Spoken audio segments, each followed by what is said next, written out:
we'll get to that soon. And I think so we can move things along and have plenty of time for discussion. We'll go ahead and get started. Our usual reminder, please let Justin and me know if you have thoughts or if you want to do whatever, a discussion section, a whip, a journal article, bring in a guest speaker, talk about something that's come up that's controversial, please do that if you would. But our two things for today are, we had to do a report yesterday, actually. So this is hot off the presses for ACCORDS, the PI meeting. And this is an annual update or report. And as often we like to do, we had a team of co-conspirators here, Bethany and myself, who are going to share this today, but also Jody and Tina were real involved, and you'll see the sections they were doing, but they weren't able to make it today. So Bethany and I are going to pinch hit to do theirs. What I'd like to do is ask you really to do your, to use chat while we go through this, because there's a few interrelated things. So rather than stopping a lot, but please do use chat liberally going along. And then I'm also wondering, Amy, if I could impose on you, particular to kind of take some notes or bullet points about key things that come out in chat as we go along for general discussion afterwards. So let's dive into it then. I gave you kind of the background on it. So Justin, let's go ahead. I think everybody can see his screen fine, can't they? Okay, let's go for it then. Next slide, if you would, Justin. Let's do the slideshow there. There we go. All right, excellent. So three things we want to do, leave enough time for your feedback. Before there, I'm going to hit some of the high points, reminders about what our mission statement is. Good to dust that off every once in a while. Summarize current emphases. Then the main part will be, as you can see, what we're framing as building capacity for D&I, both locally and nationally. And you will see we're kind of going to go out of order here. And Bethany and I are doubling up, but you can see who developed, no surprises there. And then I'm going to try to pull this together with a few initial thoughts about future directions, but we would love your input on that. So next slide. Okay, so I just want to remind at the current and soon to be really expanded team that we have here. Right now, we call the core consultation team are the people on the left that meet regularly and off and on, maybe not at every time, have a little bit of funding to do these consultations, which again, from ACCORDS is kind of what pays the bills to move it through there. And I do want to note, it's exciting there to remind you, Monica Yalis is going to be joining us as of mid-May, a little sooner than we had hoped. So that's really exciting. Just heard us talking about some of our K-12 graduates and soon to be graduates, and also many of you in the certificate program. So we're really excited as you come on board there to see your progress has been really rewarding. So next slide. This was last year, I think. Many of you can see your own smiling faces there. Let's go to the next slide. So our formal mission statement here, and I would love to get some feedback on this in the discussion there, at least big picture points. We don't need to wordsmith it, but the notion here is trying to walk our talk using stakeholder engagement, but our theme song is pragmatic D&I models, methods, and measures, and in two areas, and we're going to be talking about those. One of them is build capacity to doing that, and we do that through our consultations, through our service programs, through our interactive technology, and maybe most centrally through the certificate program. But second, and this is how we're different than some other ACCORDS units or cores, we are a program. And the difference between a program and a core is a program also is charged with doing its own research things. So again, the notion is the other emphasis here, developing and testing sustainable and equitable solutions. So next slide. So very quickly, you can see there, I'll just hit a couple of bullet points in each of these columns here. But what we, in terms of self-reflecting, and I would really love your comments and maybe corrections if we're out in the blue here, incorrect about this, is pragmatic research, particularly models we have in measures, some of our online tools, and then the programs we'll talk about in a moment. As you all know from the discussions the last year or so and some of our courses here that we have, we're focusing increasingly, and I think are a bit ahead of the game, on context and adaptations, health equity and social determinants. And then one thing I'd like to talk about, not to start the conversation today, is our potential for larger scale collaborations, grants, program projects, or center, and some other possible needs or directions on the right-hand column. Again, make your own notes or put some in chat. We'll come back to them. Next slide. Okay, I just want to give a couple examples that most of you know some of these, but I'm guessing not all of you know all of them. So one direction is making use of not only re-aim, but other iterative approaches to guide adaptation. We're working a lot on PRISM there, and you'll hear and have been hearing more about that. Bethany will say a word about, but we're also focusing on both some literature reviews and tools around specifically designing for dissemination, sustainability, and then equity too. We like to add a couple, and some of you have been involved in this, and thank you very much for being involved, or one or both of these at the bottom. I really invite you to visit, if you haven't for a while, both what we affectionately call Borsica's website, although many of us are involved in that, on the left for selecting theories, models, and frameworks, and on the right, we have updated the re-aim framework and its resources too. Next slide. So I want to call out, and maybe she can, when we give her a chance, tell you a little bit more, but as one example of the type of thing I think I'd like us to think about moving forward. Amy is the D&I scientist here with Stan Zeffler and Lisa Secuto, who are the MPIs, on a neat project from Heart, Lung, and Blood. They're focused on reducing disparities in asthma here, and this is a U mechanism project. And I think the reason why it's interesting is it's pretty large scale, and it has two different phases to it. An initial phase where you're really working with your stakeholders to develop things and fine tune and plan and iterate or design for dissemination and sustainability, and then carrying out the other trial. So I think with that, next slide, please. I think I am going to tell you the general things we're going to hit in the remaining period of time before I let you jump in, but it's not in this order since Bethany and I had to change the order here. So over to you, Bethany. Okay.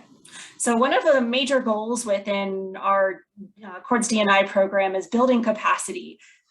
All of you being here is part of that building of capacity. And we've implemented a number of programs and processes and expectations to help with building that capacity for application of D&I science across the research that we do on campus, as well as teaching D&I science. And number one, many of you are aware of or even part of the D&I certificate program. We offer our group mentoring services. We do a lot of consultations and support to other investigators as D&I experts. And we have a number of key collaborations, including with other programs within ACCORDS, with other institutions and programs within the university and beyond. We have our K-12 program, which sad face is apparently ending, and collaboration on, I'm not sure what APCRF is, but apparently that, and our collaboration with the CCTSI. And Heather and I, and is Jenna on today? Jenna's also part of the CCTSI D&I group. So there's a lot of overlap of people and who's working on all of these things, and we are that capacity. Next slide, please. Okay. So ACCORDS Education, which is of course another program within ACCORDS that I've been leading for several years now. I'm in the process of turning it over to Sarah Brewer. We have done a lot with the D&I Science program to help elevate D&I Science within our educational offerings. And number one is CopperCon. If you haven't already registered for this year, please do. Abstracts are due at the end of the month. And then another D&I collaboration with education is Learning Health Systems Seminar Series. I think many of you are aware of this and have been participating. And it's just been a fantastic example of learning health systems in D&I. And Katie Trinkley has really been fantastic in helping to lead and identify all of these speakers and coordinating with Sarah for the seminar series this year. Next slide, please. And we actually have Heather Gilmartin here today who can tell you more about our dissemination consult service, but I didn't tell her about it, so I won't make her talk.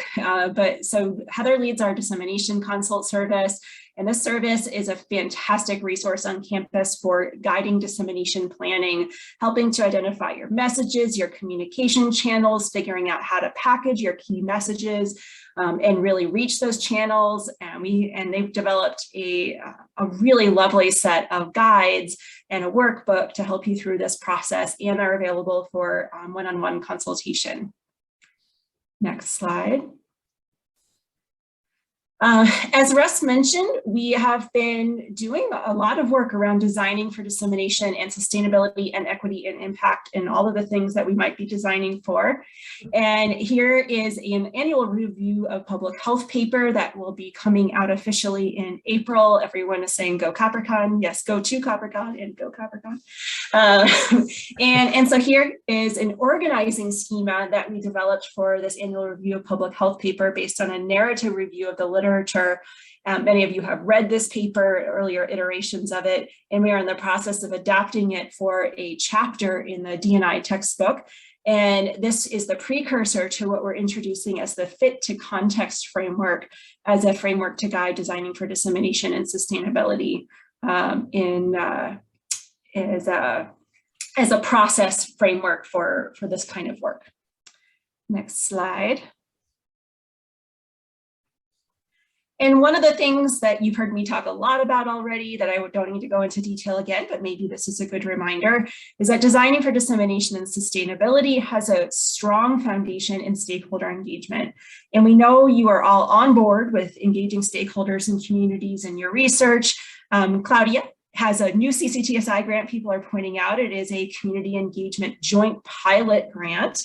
And of course, community and stakeholder engagement is an important method. And if you wanted to learn about bootcamp translation, which is one of the methods that Claudia has proposed, you can go to our dicemethods.org tool, select bootcamp translation, and learn all about how to apply it.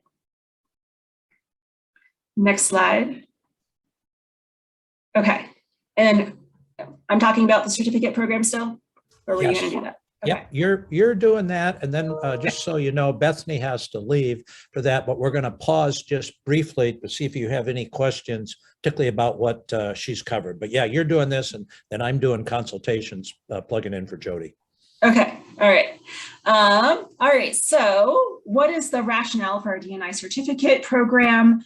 Importantly, it addresses both this local and national need for rigorous training in D&I science in T3, T4, translational research, broadly speaking. I already mentioned how important it is that we build that capacity, that all of you are being trained in these methods, that you're being trained in the frameworks and application of D&I principles, so that you can then go off and support others and collaborate with others and advance the science yourself.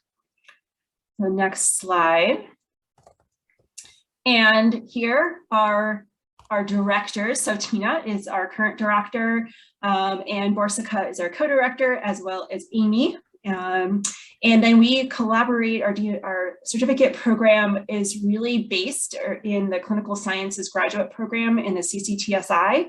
And Lisa Zacuto and Galit Menken are very important to helping us with the coordination administrative activities for the certificate program. Next slide. And here are our faculty. Everyone should look pretty familiar, except potentially with the exception of Allison Hamilton, who I believe is new to our faculty. You might recognize her as being an expert in rapid qualitative methods in general, and we are very excited to have her join our faculty. All right. The educational philosophy for our certificate program. The idea here is that we really tailor the materials and assignments to each student's D&I experience level, the professional background. We really try to emphasize both the D&I science and D&I practitioner, and attending to the future goals and making sure that it's a useful activity no matter what, no matter how you'll be applying D&I science in your work. We try to keep our class sizes pretty small so we can give everyone personal attention, and also balancing both theoretical and applied learning. Really a key adult learning principle is applying the methods, the activities to your own work. And so if you've taken our Designing for Dissemination and Sustainability course, you know that we say, go forth and engage your stakeholders and identify value propositions and think about pivots and adaptations that you might need to your research products. And there's nothing quite like doing it for real to learn it. Next slide, please. It is a 12 credit hour course completed within a 3-year period. You can see we have a number of core courses, our intro, designs and mixed methods, and designing for dissemination, as well as a number of elective courses. Tina's context and adaptations course, Russ and Ross teaching grant writing, and then I think the advanced topics in D&I science, that's Amy's sort of independent study, right? And then there's a number of additional electives. Next slide. Yes, Amy's making a very good point that Allison Hamilton, just like Borsica, are based at other institutions, and we haven't managed to recruit all of the D&I faculty here just yet. So who goes after the certificate program? Many of you. So we have 4 graduates as of December, 5 graduating this May, 25 enrolled students continuing, and we plan to admit 12 more students for the summer fall 2022 cohort. And really this is a national audience, people coming from all over the United States to participate in this program. Next slide. So group mentoring, which I think many of you have also participated in. The idea here is that one of our core faculty, one of the core sort of consult group leaders, comes to, at least one of us comes to these group mentoring meetings. They're scheduled twice a month for an hour. And we really encourage all of you to come. You can either sign up for a slot or just come for office hours, open discussion. And, you know, we can talk about D&I topics or just general career mentoring. We can talk about life, but we would love to hear from you and have you come chat with us about whatever it is that you're working on. And we've had 19 people signed up on our invites this year. And it's also a really great opportunity for peer mentoring. Thanks for emphasizing that in particular, Bethany, and some of you already are at least semi-regular participants, but really like to encourage that because it gives us a way to interact in a different way, and it's just not feasible. As you'll see in a moment, we talk about our consultations for us to have a huge number of one-on-one meetings and consultations and mentoring there. But why don't we stop here? Again, Bethany has to go relatively soon, but I want to pause just for 5 minutes anyway and take any comments or questions, especially targeted at Bethany, but they can be general too. I'll just keep an eye on the clock, and then for too long, we'll dive into the last maybe third of the presentation. But love to get thoughts, clarifications, recommendations. This is an acronym day. So, you know, we had the D for DSE, lots of traction around that, Bethany, in the chat. And people liked the 3 M's earlier, and that got Russ to riff on his 5 R's. But I'll stop there and see if anyone else wants to comment further on what Bethany presented. Was this all pretty familiar? Was anything a surprise to you that you haven't heard about so far? Haven't been aware of?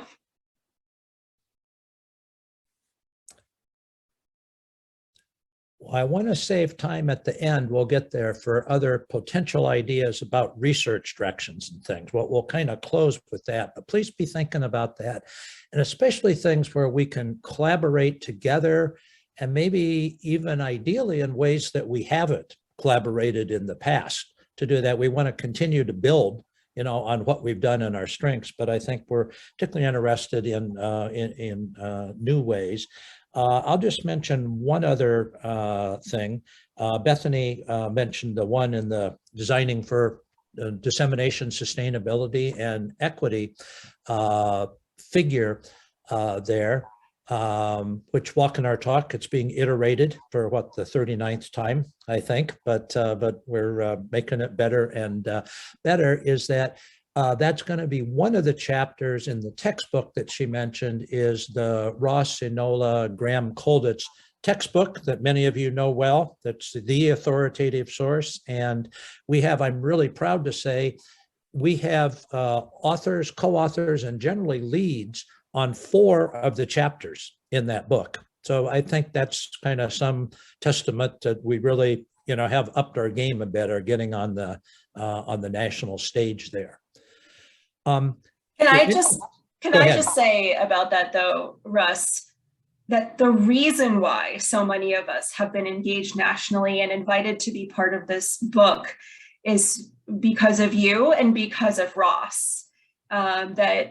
That you have brought attention to our group and done such a wonderful job bringing individuals in, you know, and figuring out our niche and highlighting our role in advancing the science of D&I. And I want to thank you for doing that, because that didn't happen by accident. Well, thank you. It's much appreciated and real rewarding. I will note, I think we do have some niches. As David Chambers tells us, context is dynamic and changing, and the challenges of tomorrow aren't going to be the challenge of yesterday or today. So we want to work with all of you to think about those. And then the other part of that, you are right. We've hooked up our wagons with Ross Brownson and his colleagues also, because he also has a great crew there. Actually has a much deeper bench than we do of that. But I think that's really paid off for us on those collaborations and things in numerous ways. Absolutely. So last thing I want to do now, before Bethany has to leave, is just see a quick prompt. You know, large number of you are either have graduated or in the certificate program, but I just wonder, do you have any brainstorms thinking ahead about content for other courses or whatever that we don't currently have that you'd recommend that we think about? Hey, Justin, do you want to stop sharing so we can look at faces for a second?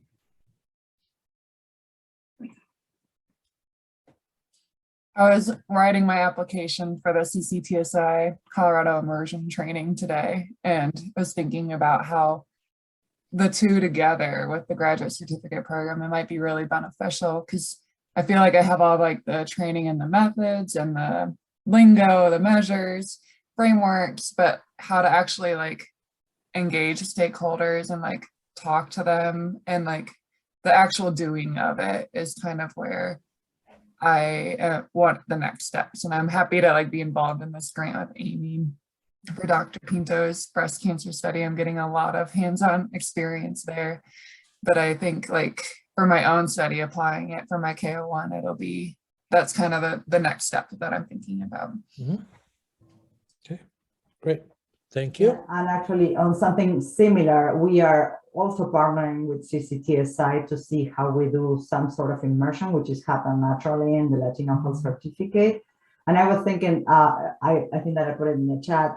You mentioned, Russ, the point of equity and with DEI work, and it is interweaved or my Spanish caught up with me. It is immersed somehow and discussed in all the content and all the classes that we do, but there is no specific focus for that. And I wonder if that is, I remember when they came from the NIA, from the NCI, and they said, if you don't have a person dedicated to health equity or social determinants of health in your team, that the importance for that. And I wonder if that is an opportunity, and maybe collaborating with the Latino Health Certificate as well. Great, thank you, thank you. And I really love the chat here. I should just say that we may well be back to some of you, because some of these great suggestions, a number of you have expertise in too. And I will just say that one thing that I think is paying off, other than the fact that it pays peanuts, is the co-instructor model. And that's how we've managed to engage both Ross and Allison Hamilton, is they don't have many administrative responsibilities and that sort of thing. But we think that's a good model, particularly if you don't quite want to make the huge commitment, especially to doing a new prep or something like that. If you'd like to co-teach, we're very open, and I think we'll maybe continue to use that. And some of you, again, that are in the certificate program would be ideal folks, because you've been through that fairly recently to do that. So you may be hearing from us, and please feel free to reach out or volunteer, and Tina would be the contact for that. So with that, I think, Bethany, I promised to get you out of here in a half an hour, and I think we did it. And so, Jason, if we can go back to the slides. Thanks much, Bethany. Justin. Why did I don't know. Apologies, Justin. Well, now we have Justin and Jordan back, and so I think Justin responds to any J and name. That's true. We've had too many Amy's for a long time, and I keep trying to get one of them to change their name, but they don't seem to. So I don't know what we're going to do here. So let's go ahead with the next slide. Justin, please.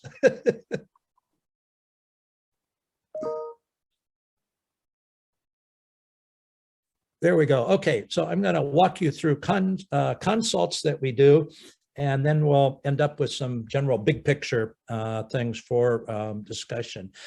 First thing I want is one question about context, and then one caveat. The context is the reason that we can continue to exist and get funding through ACCORDS is that the dean gives ACCORDS money primarily to improve other people's research and capacity. That includes predominantly, but not solely, grants to do that. And so, as I think you all know, we have this consultation service. And that's one of the key things we're held accountable for, that we have to do reports on and everything. So that's for context. That's also a reason how, although we haven't totally figured out a way to get credit for it, we've evolved a group mentoring program there. But this is also a severe undercount. It doesn't have things with the variety of types of consults that we have done, and partially it's there because we don't forget, or we forget to get people to enter them into our system that we have now to do that and follow up on things. But what you can see is, of the ones that we coded last year, and this does not include like our ongoing interactions with the number of you, or K award mentoring, or that sort of thing. These are more explicit, more one-time consults. You can see we get asked to do most grant proposals, often some combination of these issues, or around methods there too. Next slide, please.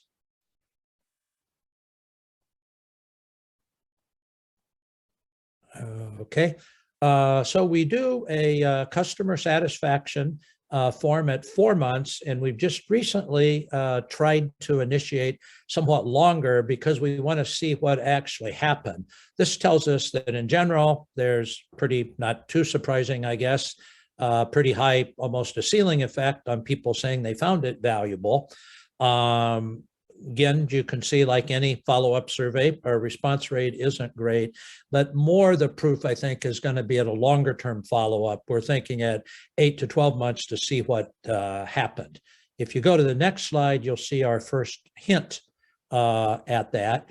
And these are the grants, the consults that were focused on doing grant applications. And at least as Justin, I forget how far out we went on this. This is longer than 4 months, but I'm not sure if these were ones in the calendar year 2021, or do you recall Justin did a great job with Jody on getting these, but I forget, it's variable, but how far these were out that we followed? Yeah, so these are all for 2021 consults. So it goes out to the 4th month of this year because they're still being sent out. Yeah.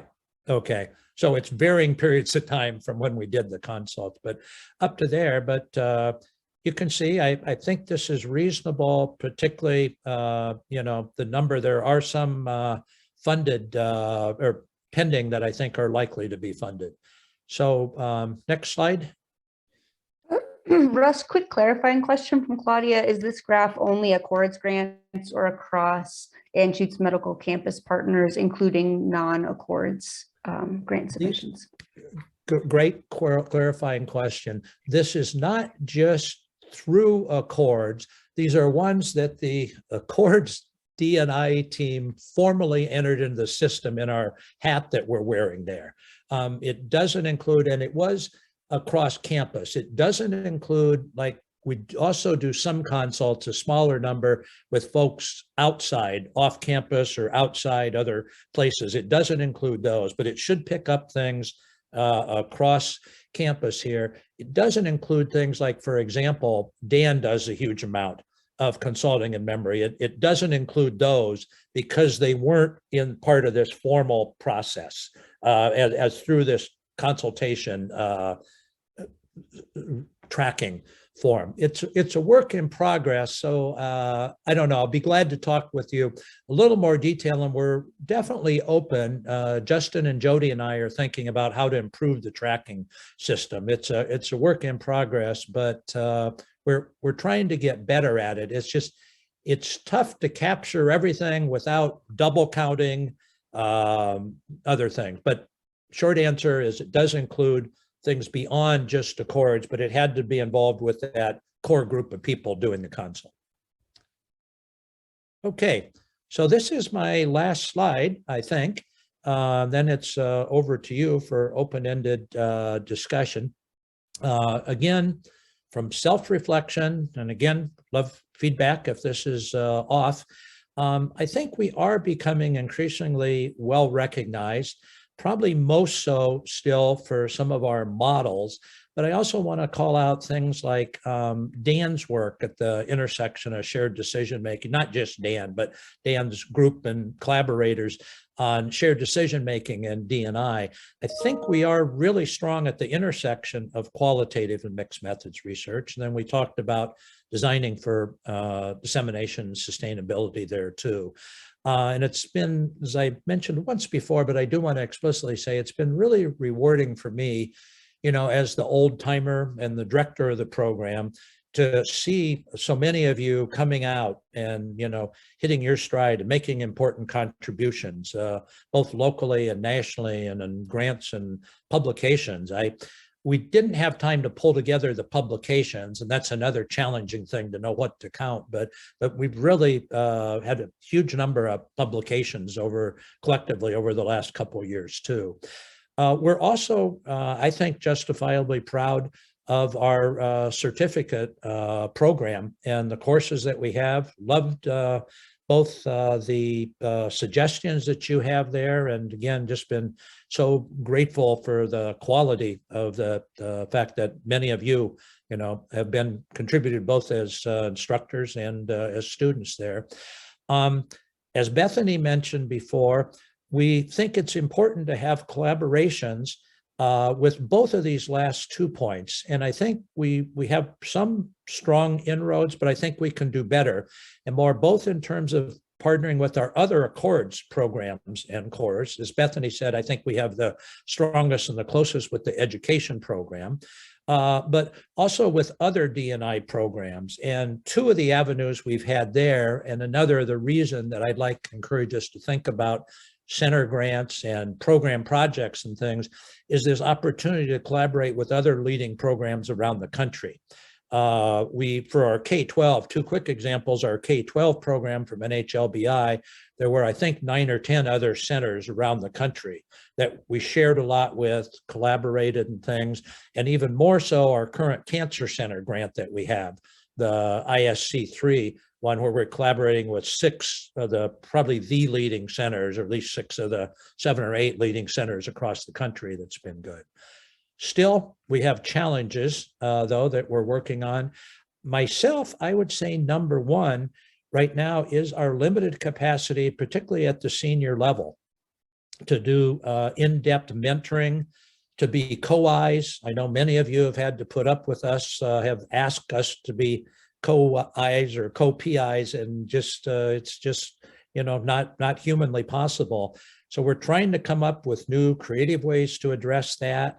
The group mentoring is one of those. Because we've been successful and made the case, that's why we were able to do the new hire with Monica coming to join us to help address this. So we're working on it, but we still need to find other ways. Second bullet point is, in my perspective, we think about T1 to T4.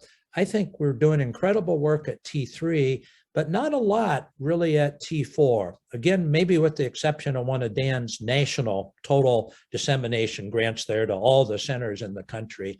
We generally do T3, and I think there's a real opportunity, not just for us, but for the field to do more T4. And I think I will stop there. So we'd love, maybe we have 5 or 10 minutes left to just get discussion, but we just wanted to bring this to you all kind of hot off the presses to both kind of share where we've been, thank you all, but also get your ideas about future directions. So Amy, Great, I've not been able to keep up. Do you want to kind of start off, and then anybody can just jump in here with comments too? Amy, I'll go ahead and jump in since I wrote a really long thing. Sounds great, Noi. Thanks. Hi, folks. So I just was curious on, because I know the leadership does a lot of consultations and mentorship, and back in like the pre-pandemic days when we actually met in person, we had a lot of different people come to the table to these meetings, and those were always really fun. I mean, these are fun too, but being in person was also really fun with everyone. So I'm just curious on if the leadership, what's the return on investment for like the leadership team to doing these consultations, other than crediting ACCORDS D&I for published work. I wonder if there's some thought around, if you're receiving a consult and you've gotten awarded a grant, can you participate as a mentor? Can you join as a co-mentor? So it's more around increasing, again, the capacity of the number of people who can provide mentorship and consultation on projects. So I'm just curious about that. Great, great multifaceted question, Noi. Thanks for raising it.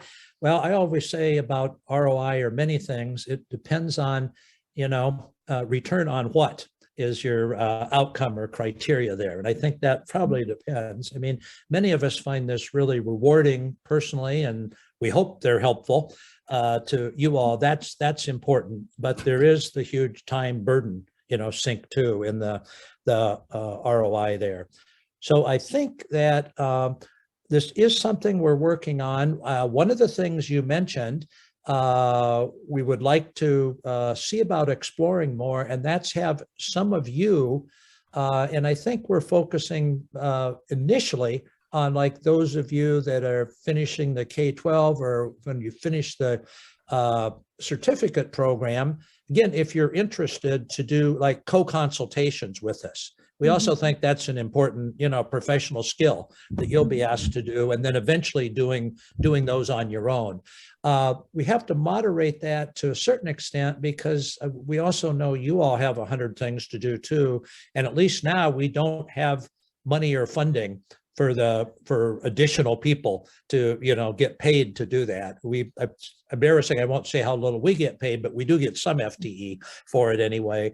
But we would like to offer those opportunities, particularly those of you that would like to do some of the co-consultations. And we would love, feedback or other thoughts. I guess I'll just say one more thing, and then Amy might want to jump in here.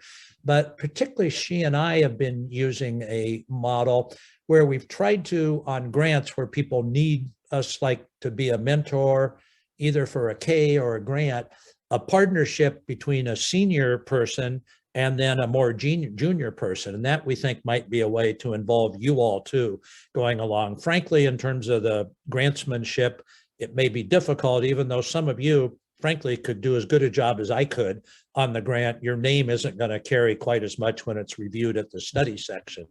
So we're trying to think about some partnerships where we'd have a senior, one of us would be for a small amount, more as an advisor, but still there. And then the other more junior one, being involved for a more, significant amount of FTE. And some of you, I'm looking at Danielle, I know has been involved in one of the experiments we're doing there. But Amy, do you want to, I may be forgetting other things, but you want to jump in?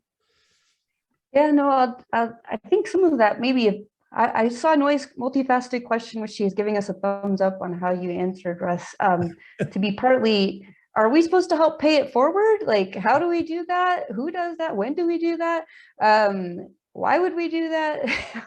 Or are there other ways that we get credit, so to speak? So I think you did answer it well. I just sort of gave my own testimonial to that approach in the chat that I started off doing this, being a junior D&I co-I along with Russ and Jody, and then got more expertise. And now I'm able to do that on my own and in fact serve as the senior D&I co-I with other junior D&I co-Is, all in the space of 5 years. So, this can be a rapid, transition, honestly, because there's a lot of capacity needed in the field. And this, as Bethany called out and credited Russ, we've had a hotbed of D&I methods training here in Colorado, and it's a great group.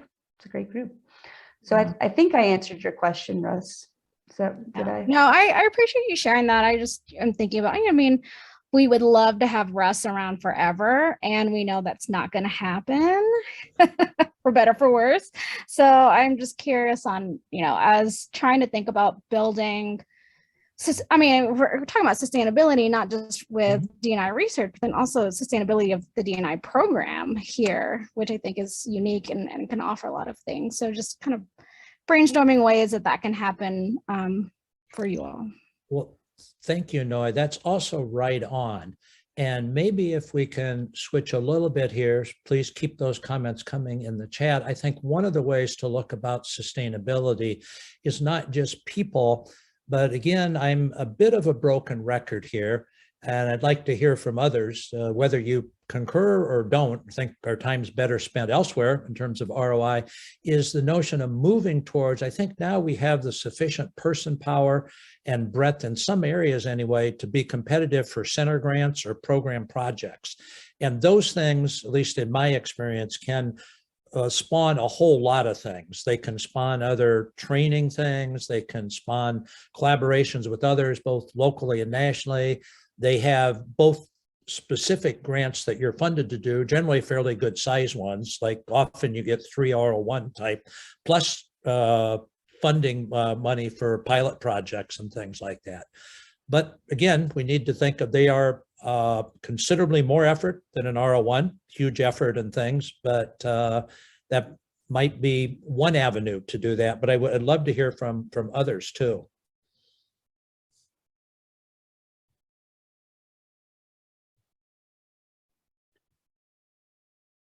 This seems to be a really active conversation that we might want to do a part 2 on at some other point.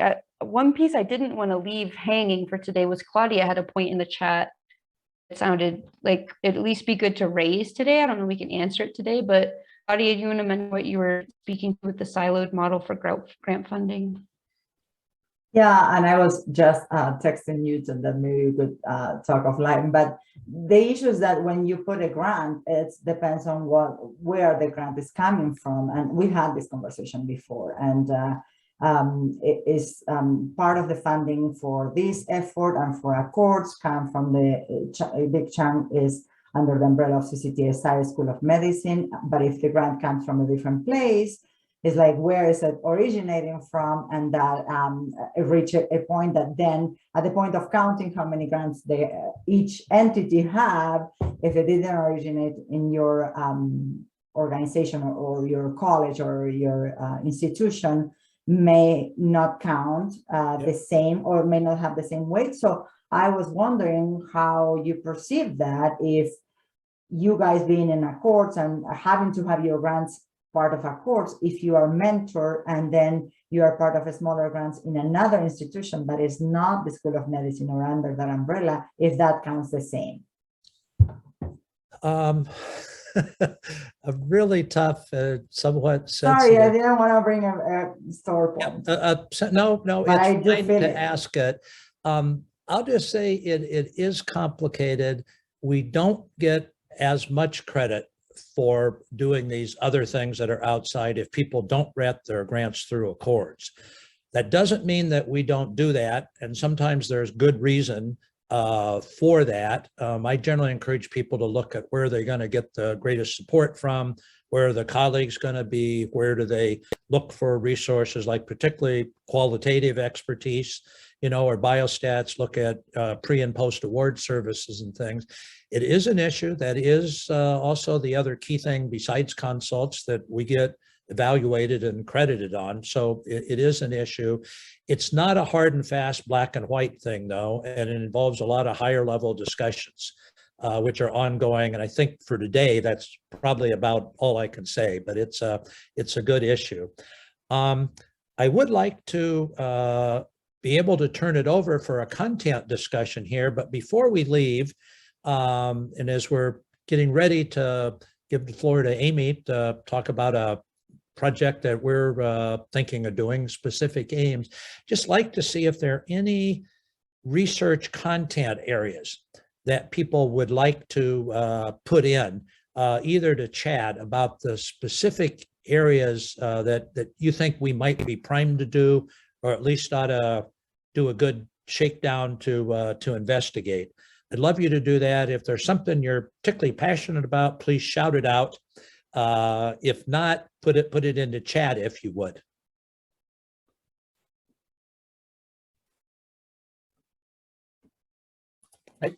Russ, I missed the very first part of that question. Just wondering about content areas, Dan, of what we're doing, that where you think there might be a way, particularly collectively, looking at where we can go in our data. What do we have the expertise? What areas? Is it cancer? Is it diabetes? Is it aging? You can be more specific than that, but I'm just wondering people's thoughts and options there.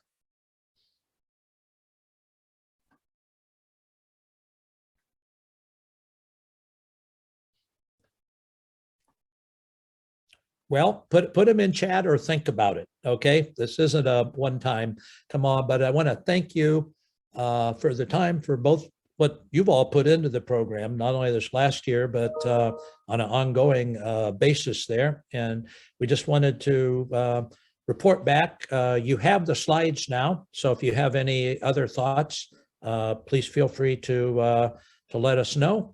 And then I think, Amy, going to be over to you. Yes, indeed. I was just putting in a note in the chat that Justin did email out this Ames page. I'm going to pull it up and share it. But what I wanted to do was give a little bit of framing as you might be downloading it, getting it available to read. Give everyone 5 minutes to read it, and then talk. But I will just give a little bit of framing as you're downloading it. And I'll pull it up as I'm doing that so that anyone who does need to look at it on my screen, God bless you if you do, because that won't be as nice for you as if you have it on your own screen. But this is, I think a lot of you know that my interests in implementation science are broadly scoped around improving chronic disease prevention and management in primary care. That's really broad, and that's partly because primary care is really broad.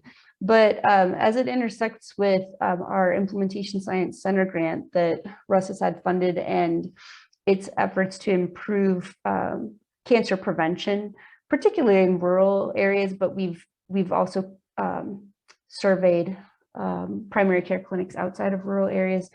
We've helped come up with some of their priorities and needs.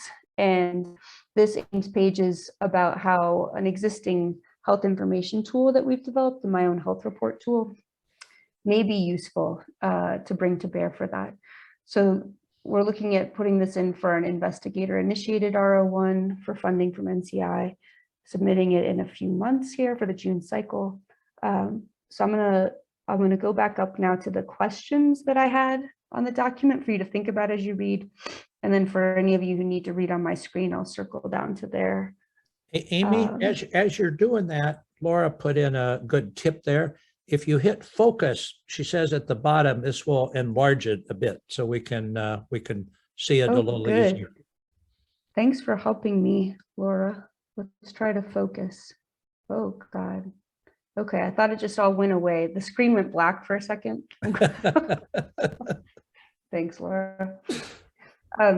So the questions for the team as you read over or thinking through some different study design decisions, ideas related to the effectiveness outcomes that we're proposing, and ideas related to the implementation outcomes we're proposing. The PASIC is, for those of you familiar with 5A's framework for behavior change in primary care, the PASIC is a patient assessment of how well practices are addressing those things with related to chronic illness care or chronic disease management. And we submitted a version similar to this a year ago. It was a little different. It was in a MOST design.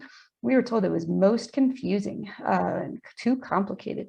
So try to simplify this, but I still feel in my heart like this notion of, will practices really only choose one of these things versus the other, or might they do more of a step care approach? So would welcome any thoughts that you have along that line about a smart type of design alternative.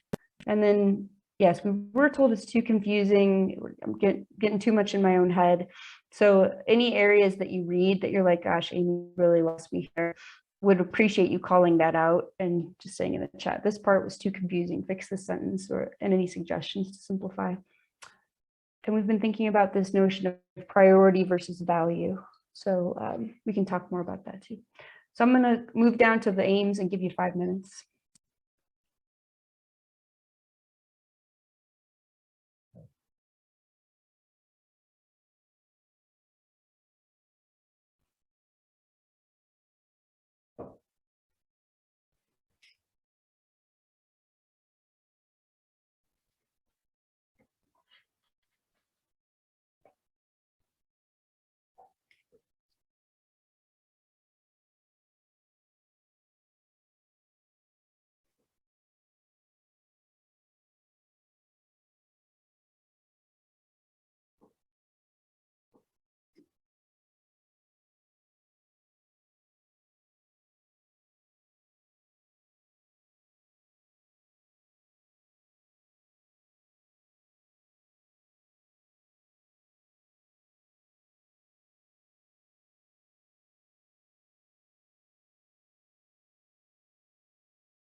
Gonna give people one more minute.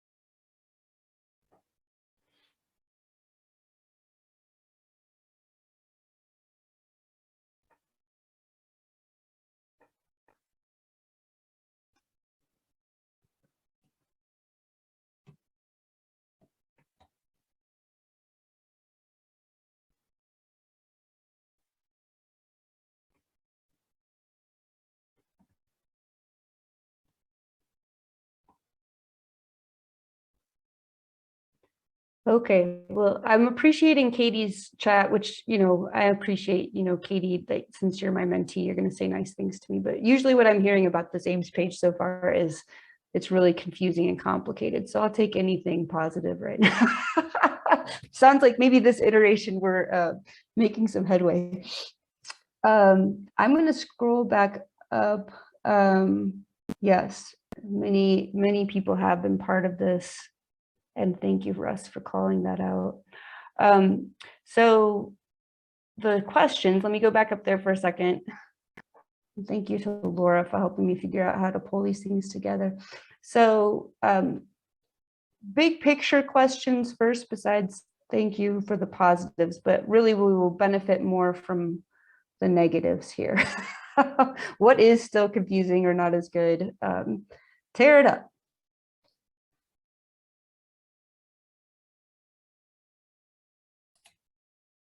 Do I have a beautiful model? Thank you, Laura. We will work on a conceptual model figure. We've really just been trying to get the nuts and bolts of this together, but it's a good suggestion. Having a visual, a conceptual model. Were you thinking conceptual model or? Generally, when I'm reviewing a grant, the more models and tables there are, the more likely I am to fund it. Oh yeah, fund it. Wouldn't that be great? But sorry, all of a sudden they are really grandiose. For me, I really appreciate a conceptual model. And if you can integrate the intervention and the outcomes completely into the conceptual model, then I'm really happy. Like that to me is the best way. But if it starts to get really visually confusing and complicated, then I think it's okay to separate them out. Because it is important for the model to also be really, succinct and not look too complex. But an elegant model, like it does say 1,000 words, and the grants are so short these days that I think it's a really nice prop for the reviewers. I have found with my mentees, which you are, of course, way beyond them, but I have found that building the model really helps them focus their aims in a way that kind of helps with clarity. So I generally make them do them together so that I can also understand better, like some depth that you can't fit into the aims. Sometimes you can get it into the model and you don't have to say things 5 times. You're speaking my language, Laura. I love conceptual model figures. So yes, and I think that's just a great pearl to share with all of us and to remark on. I like how you put that. I'm wondering, not a methods thing, do you have to have that control group? Great question.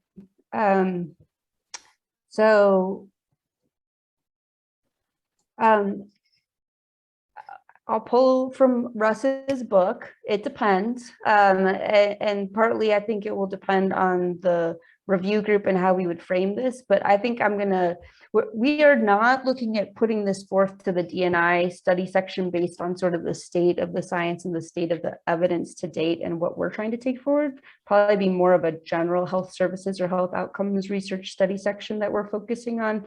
And I think we are likely to get brutalized if we don't include a control group in terms of the question of could there have been secular changes, et cetera. But do you want to make a comment from what you were thinking there? I think it depends on the level of evidence that if you already have evidence that, is it more, is that, I'm not sure how you say your plus or coaching. If you don't have evidence yet that works, then I think you would need the treatment as usual. But if you already know that it's superior, you probably don't have to, do it again. I saw a question where you said you also are wondering, should it be the least likely to change people to get the nudges? And there you may already have plenty of evidence that usual care is not reaching those non-responders. Great point. And I see Dan has a hand up, / Russ helped me. Russ, thanks for helping me mind the chat and hands up. Dan, comments? Yeah, jumping off what Laura's saying, I have a couple. I was wondering if a 2x2 design wouldn't be a good way to do this if you had the power, where you had the e-nudge and then the coach both using more. Then you'd have your control group built in. I don't know if you have the power for that. One of the reasons I asked about the provider question in the chat was wondering if patient level randomization is really appropriate, or is this something that's really supposed to inform a conversation where you might want to cluster around providers or something, which obviously has implications for power. But those were some of the questions that popped up. And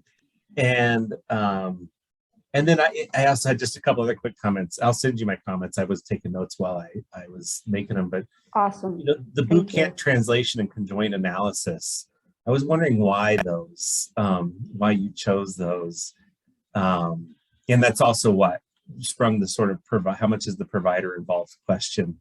Because if this is an online resource, if it's hard to use, it won't be used. If it's easy to use, it might be used, which means I would think like one of these human factors designs or user-centered designs, one of these computer science types that works on human computer interfaces with sort of the iterative might be a different method to make it more usable. Just an idea. It's something you may want to at least address in the proposal why you chose those. And then your question about the outcome. I think the conceptual model that Laura was mentioning, quality of life doesn't feel like the outcome from sort of my assumed conceptual model, which is a little more behavior changey. It really feels more like you're trying to get people to eat better and exercise more. And even if you just measured intention to do those things, that feels more in the model than that you're, I see this in the palliative care world. They always say, we're going to improve symptoms and quality of life. And these are people who are dying and they never really improve symptoms or quality of life, or a lot of the studies are negative.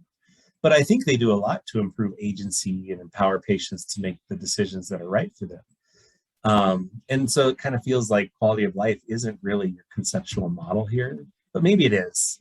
But just as I was reading it, it felt different than that. Amy, if we Those are can, great I think, sorry to butt in, but I think that's a central issue. For me, maybe that and then the effectiveness outcome might be, but let's go that, because I think the notion of value, if you want to kind of explain that, we've been playing across, it clearly isn't coming across, but that framing relates to some of the earlier questions too. So I wonder if you want to see about people's thoughts, talk them through that a bit. Yep. And thanks for everyone continuing to put things into the chat, and I'm trying to triangulate between listening and watching there. So that's also helpful for me if you're putting things there that we can come back to. And thanks, Russ, for helping watch that. The notion of priority and value. Well, value as we've conceptualized it in our P50 grant is really benefits to whom and costs to whom.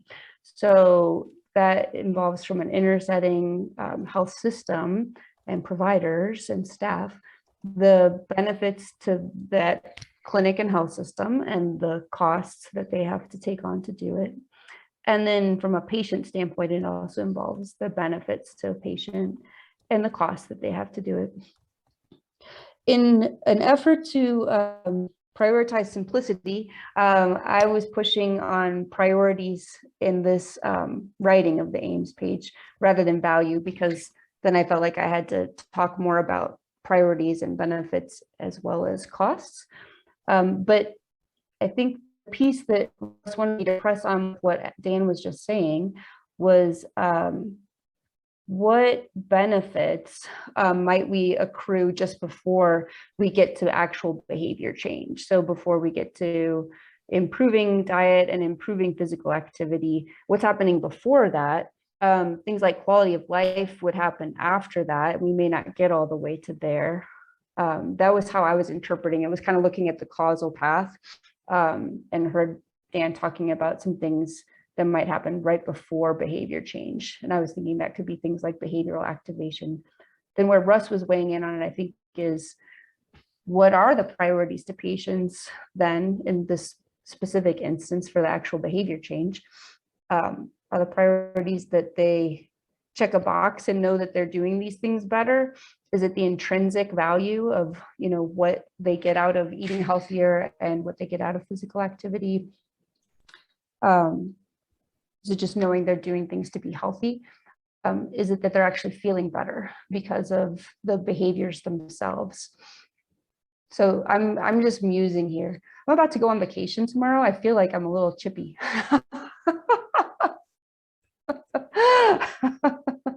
But Russ, did any of that get in the direction you wanted me to go with it, or did you have other things that we should be probing?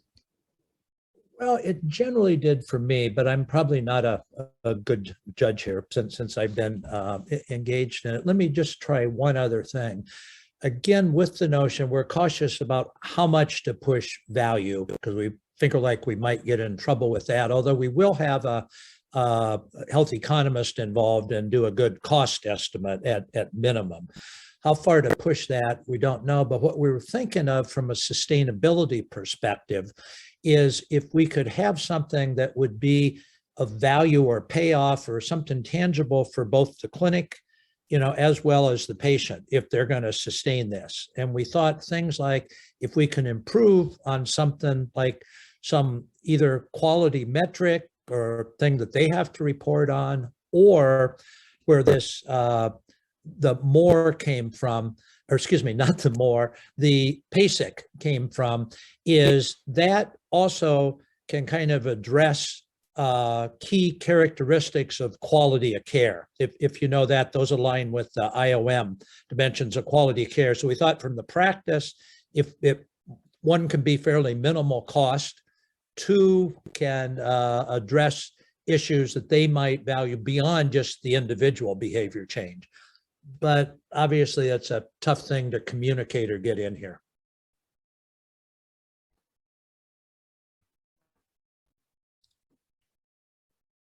I think that was good additional comments there. The chat I'm trying to scroll through. Having trouble keeping up. I agree with Justin to keep putting things in the chat because if I don't get to them, it still will be helpful to me. So just quickly while you're catching up, Amy, to Danielle, yeah, that's right. Just to elaborate a little bit more, we were thinking of this frame about incremental value.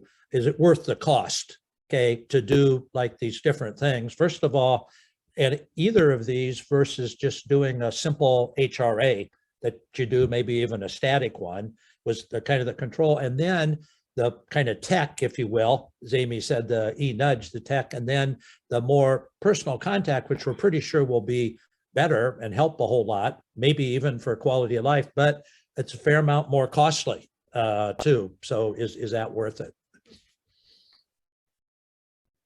Yeah, I think where I was trying to figure out is like, you have pilot data. Does that already show that they're effective? And if it does, I don't see why you need to compare them. But maybe you just evaluate the cost of them, you know? I know. Well, they were done with different populations with different outcomes, and there was no long-term follow-up at all on the version that's the e-nudge, so to speak.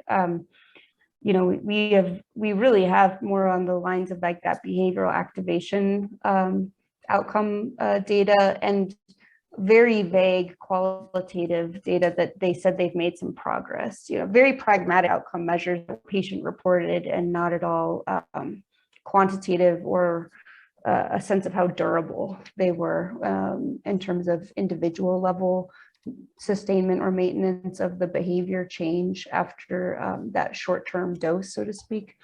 So yeah, I would say that, yeah, they're apples and oranges in terms of the data that we have so far, and be able to consider them, the different levels of effectiveness. These are all really important comments for us to think through how we frame them for the reviewer. You know, what do you know right now in terms of the level of effectiveness for each intervention, or else these same, I'm hearing a theme today. Are these already effective? Do you really need to compare them? Why do you need to compare them? So that's helpful to hear.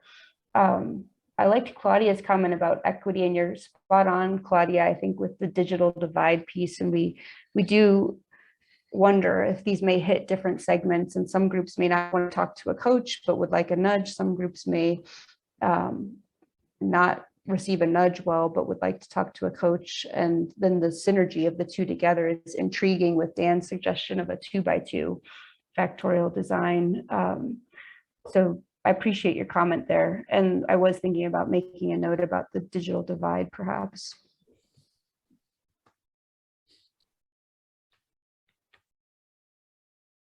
Okay. In just my spirit of being chippy, I love Laura's comment that quality of life could go down because they have to cook and shop and exercise. And that's time consuming. That's funny, Laura. Thank you. Thanks for keeping some levity here. But true also. Yeah, no, it could be, right? There's also a lot of things you could do that don't involve a lot of cooking per se, you know, but that's those might be pieces of the framing, and could speak into what our resources are that we have in My Own Health Report right now, or what we might need to help things feel more doable and less daunting. If I could riff on that just a minute, Amy, I think a bigger part of this is, do we want to do something that really is kind of what we would like to see overall, and maybe if not all the way to quality of life, at least would be a more holistic thing. And this is a multiple risk factor intervention. It's not just, the tool is not just diet and exercise. There are several other things too, but diet and or physical activity are the two things we have the best data on and are the easiest to have an objective measure on. So we're worried about getting beat up if what we really want to do is an overall risk factor thing, you know, which we could do, and that's kind of our overall intent, or this, you know, more global thing. We're just concerned about review. So having this, but on the other hand, that's why we brought it. We don't feel quite right about that. That seems a little too reductionistic or whatever to do that as well. But we think that might be what reviewers want. It's a great point, Russ, and maybe it's important for to be transparent. The AHRQ grant that's currently funded and ongoing with this work, they for that team measured the outcome as progress towards improved risk factors, and it's really broad, ranging from progress on weight loss, progress on diet, progress on activity, progress on social determinants of health that were unmet, progress on depression. So it's extraordinarily broad, and someone like AHRQ that wants to fund things not in just one focus is fine with that. Yeah, and good point, Laura. Could it be self-referenced goal setting? I guess I'm intrigued. Some people were saying they could see PCORI interested in this. I wonder along that same line, if it was more broad, like it has been with the funder of AHRQ, if we might look a little more globally at what matters to patients, looking at helping patients select goals and make progress towards goals that matter to them across mental health, etc. I think that would be I know that would be a different focus than what we would submit to NCI as just focusing on cancer risk factors. And that's okay. I think I've been actually developing this idea, thinking about NCI, NIH, and PCORI as alternate funders and tweaking the grant a little depending on them. But appreciate thoughts on that, the multiple risk factor route. Oh, good point, Russ, whether NIA, National Institute for Aging, might be interested from a multi-morbidity standpoint, since National Institute for Aging does address that. Claudia, you're asking about progress and impact on a patient-centric care delivery and other models. Do you want to unmute and just speak to that comment or question? I'm not sure if I fully understand it.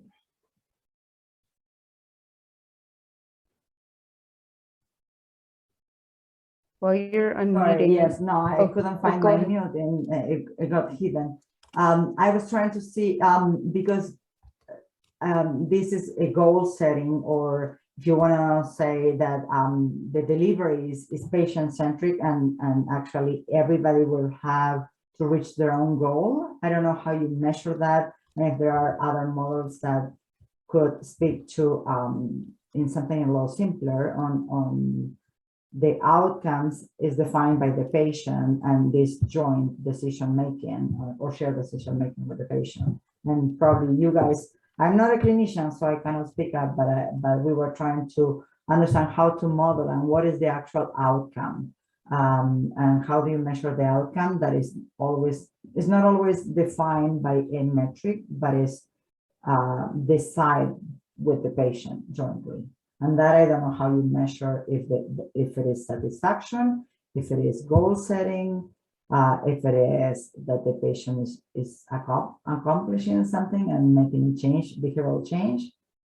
Yeah, it's a good point, Claudia. I think that PASIC outcome we were talking about, at least in part, is addressing some of those things. It's a patient's perspective of if you're helping them problem solve for their issues. It's got 5 different dimensions that map to the 5 A's. So in that sense, even though they would be working on very different goals, physical activity very different than diet, very different than depression, very different than working on stable housing. Obviously, those are very, very different from one another. But the fact that their clinic was helping them do things to manage the chronic illness that were important to them, cross-cut. And at least so far, that's what we've seen on the AHRQ grant. There is a signal for improving the PASIC. We have pilot data there. I like Russ's point of putting in other key issues, key concerns. What's confusing can be clarified better. But I'm going to summarize in 1 minute what I think I'm hearing are some key areas while you think about what you could put in the chat and or bring up to us there.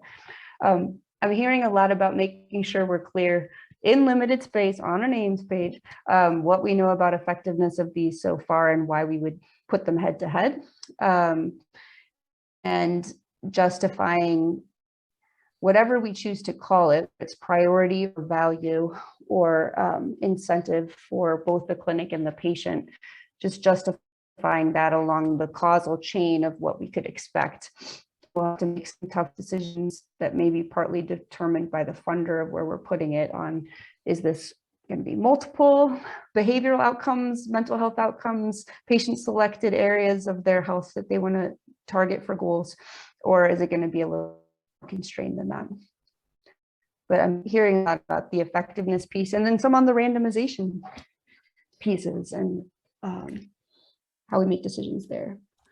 Yeah, good thoughts about logic model, Dan. I'm finding that, well, at least in many fields, just in implementation research, I think earlier, more like outcomes research and program evaluation, logic models have been important, and we can do a lot to help show where things are going. This could maybe speak to the elegant figure Laura's encouraged me to try to make it pretty. Good point that the QL quality of life is more distal, and depending on how far people have gone along the path, it could be less consistent that everyone got there. look at empowering on things that are more proximal outcomes.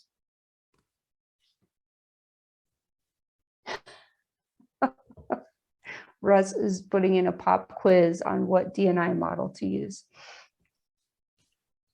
I'm not the only one who's chippy today.